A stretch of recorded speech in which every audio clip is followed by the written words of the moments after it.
Jai Opetaia, 4 weeks out, Riyadh season. Jack Massey is the man. How's camp going? Good, man. You know, hard work like always, just grinding 24/7. So it's good. Mate, have you had much to look at this Jack Massey and what he brings to the table? Commonwealth champion, European champion. You've faced so many. What do you know about him and what he's going to bring? No, he's a good fighter. You know, I'm respecting his best. You know, people know that when they fight me, bro, they got to come correct. So I'm expecting the best version of him. You know, he's tough, he's durable, and he's a good fighter. He's done a lot of, you know, he's been in the ring with a couple great fighters. So I'm not expecting an easy fight at all. I've been training very hard. Going back to your last fight with Breeders, and I was just talking to you and your team today about what a warrior is.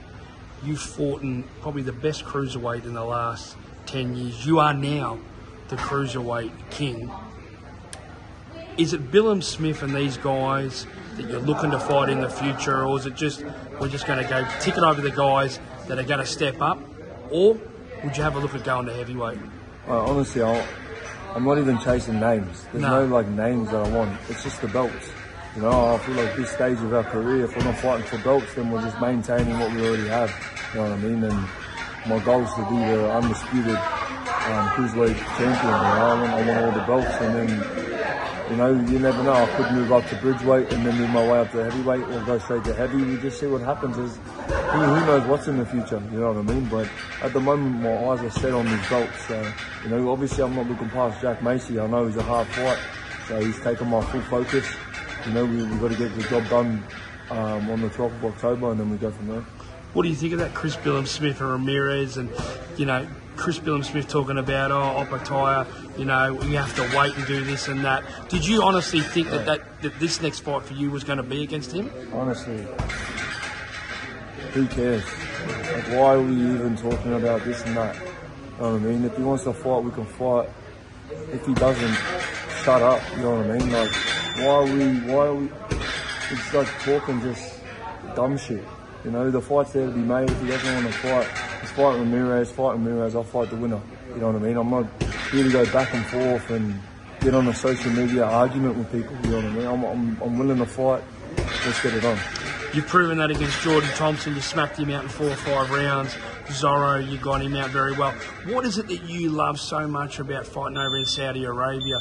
You know, for those who don't know, a lot of us that haven't been there, you're one of the most experienced fighters in the world that have really got the experience, what Turkey Al-Sheikh and what the Saudis are doing. What's it like over there? Man, they really raised the bar up there, man.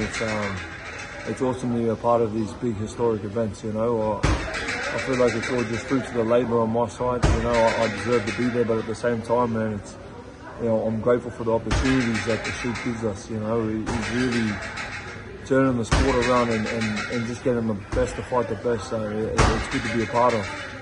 Mate, the main event, Beterbiev versus Bivol. Bivol, who sort of has a similar style to yourself, but Beterbiev has that warrior Opetaia style as well.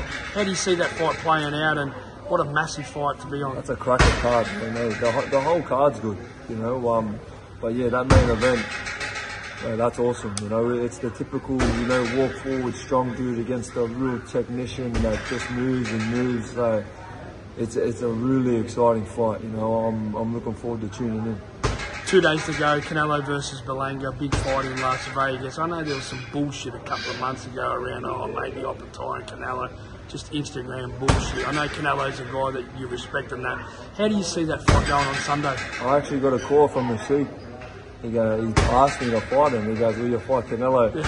And then he said something like 160 something pounds, and I was just going, mate, that's impossible, you know. Like, I wouldn't even be able to make 175, but, you know, realistically, so it's unless they come to the high 80s, you know, if that. It's 100, but he fights at 168. 168, oh yeah, that's what I was Did you tell Turkey it's 168? I said, he rang me and just said, you know, would you fight him at this weight? And I was just thinking, man, like, it's impossible for me to make that weight, you know, so, but, you know, that's a good fight, man. Canelo's been at the top for a long time now, you know, he's been the face of boxing for a while, so, you know, respect to Canelo, I think he'll get the job done, you know, I think he'll walk him down like he always does. I was just talking to somebody at your tea. You know, Turkey's done some wonderful things in the boxing in the world the last couple of years.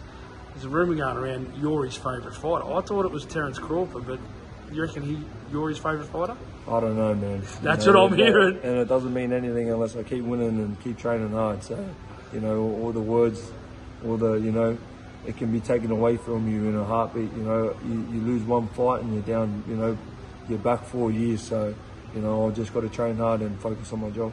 How special is it having your father back in the team and in the camp? You know, guys are working on some fantastic stuff today. A guy that knows boxing, or knows you better than anyone. How great is that? Yeah, it's good.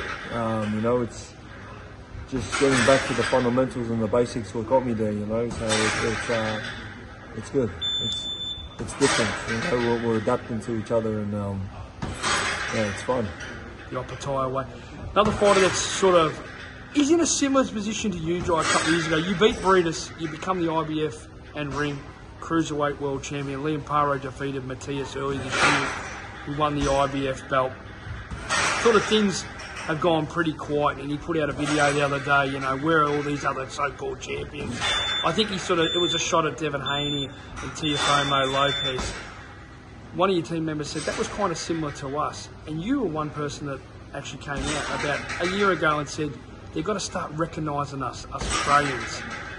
Do you feel Paro's frustration of being the IBF world champion and sort of some of these guys sort of either ducking him or struggling to fight him? Definitely, man. You know, he's a dangerous fight.